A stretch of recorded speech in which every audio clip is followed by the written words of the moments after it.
Hey, welcome back everybody to Majesty Baptist Church. Glad you could join us this Thursday afternoon. This is a live stream and a very special series we're doing now. It's called Majesty Answers, where we are letting God answer questions about himself with his Bible. And I think that's the way it should be, right? Where if we have a question about God, if we have a question about spirituality, if we got a question about life and how God would have us do it, right? And the best way of doing it is the way God would have us do it. If you got a question like that, drop it in the comments below, okay? And I'll make videos about it. We'll do live streams about it. You can even ask further questions that way. That way it's interactive, right? And we can make sure that we are, I just want to be there for you. That's what it is. I want to be there for you. I want to be able to offer biblical answers to the biggest questions in life. And sometimes you say, that's just a basic question. But hey, ask it. Because if you're asking it, there's a million other people asking it. And I got lots of questions I can just pull out of my hat and give to you as well. But if you got questions, drop them in the comments below. If you got some topic that you like explored, if you like the perspective on something, just drop it in the comments. You say, I don't want my name to be attached to this question because of, whatever reason. Do a DM or a private message through Facebook Messenger, and I'd be glad. I'd be glad to keep your name anonymous and just deal with the topic, all right? So today, as we get started, it's just going to be a short little video. I'm not going to make these super long or anything because I want these to be beneficial to you. Today, one of the biggest questions, which is really one of the most basic of questions, it's really not complicated. It is complicated, but the intro to this question is not complicated. So many people ask this question. It's foundational. But it's also a question that's going to you're going to be continually asking it the rest of your life, okay? Because there's more to it than what I'm going to be able to give you all in one little video. The question I have for you today is this: who is God? You say, wow, you're really going to deal with that in one little video? Well, we're going to get an intro, okay? I'm going to get a running head start for you, kind of prime the pump so that you can think on the right paradigm as you're exploring this for yourself. In fact, just the other day, I was watching a video on TikTok, and it's a pretty well-known video. You've probably seen it yourself. It's a guy by the name of Elon Musk. You guys ever heard of Elon Musk? He's the guy who's the CEO of Tesla and SpaceX. Very smart guy.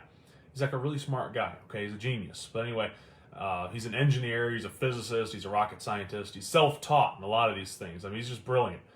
Anyway, everybody's always got him on these talk shows. They're asking him questions right and left. This one guy asked him, do you believe in God? And right away you can just see the wheels turn, right? Behind his eye, because he wants to make sure that he's answering this in a balanced way. Because, yeah, he's a scientist. And in the scientific community, a lot of times they think that believing in God is anti-intellectual. And so it's tough. It's tough when people ask you a question like that. Do you believe in God? But if he's going to be honest, and he seems like a pretty honest guy, he says something along the lines of, I believe that there's an explanation to the universe that some may call God.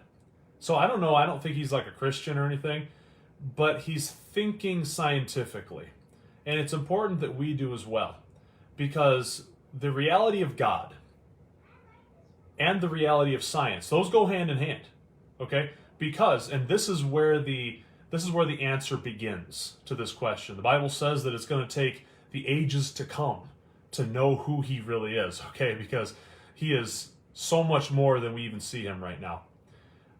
But if we're going to enter this question and we're going to begin thinking on the right paradigm, where do we begin?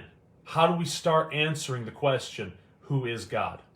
Well, I think the best place to start with that is the very beginning. It's a very good place to start. The question is kind of posed to us rhetorically in Genesis 1:1, where it says, in the beginning, God created the heaven and the earth. God, who is God? God is the creator. God is the intellect behind the design.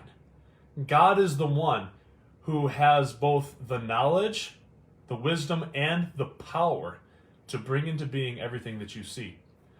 In fact, the Bible even says that the invisible things of God are clearly seen through the things that are made.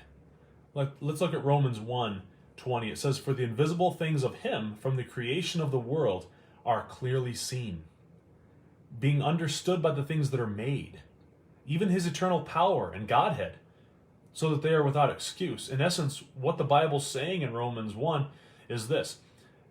People who see nature, they see the creation, you can't help but notice that it tends to function well. This is not just chaos, okay? The universe is beautifully designed. It is beautifully orchestrated. It's like music. It's mathematics. The fact that these things actually work together, the fact that physics and chemistry and nucleosynthesis and all sorts of different things that all work together, the strong and weak nuclear forces that bind things, the fact that these things all work together is clear evidence of intellect. You can't not see it. In fact, there was a guy back a while ago, 1983 is one date that I see, but his name was Sir Frederick Hoyle. And he wasn't a Christian fella, but he was a very, very smart guy. He was an astrophysicist.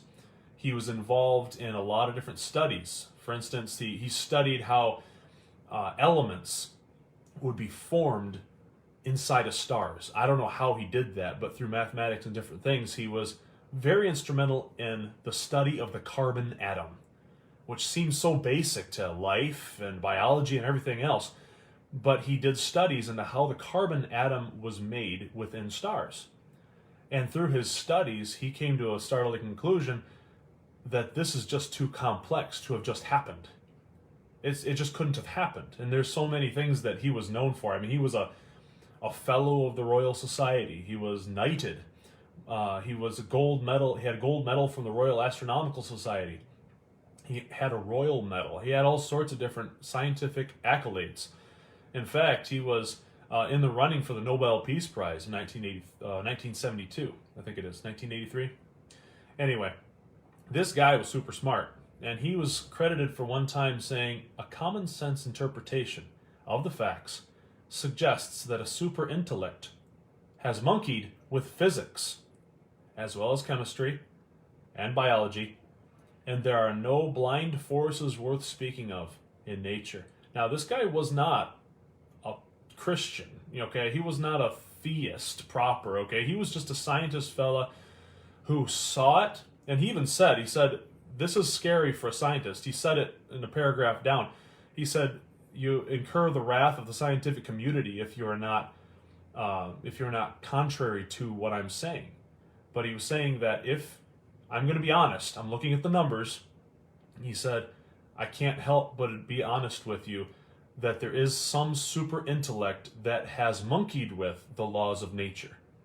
You see how he was on the right track, where he just sort of opened a door into nature.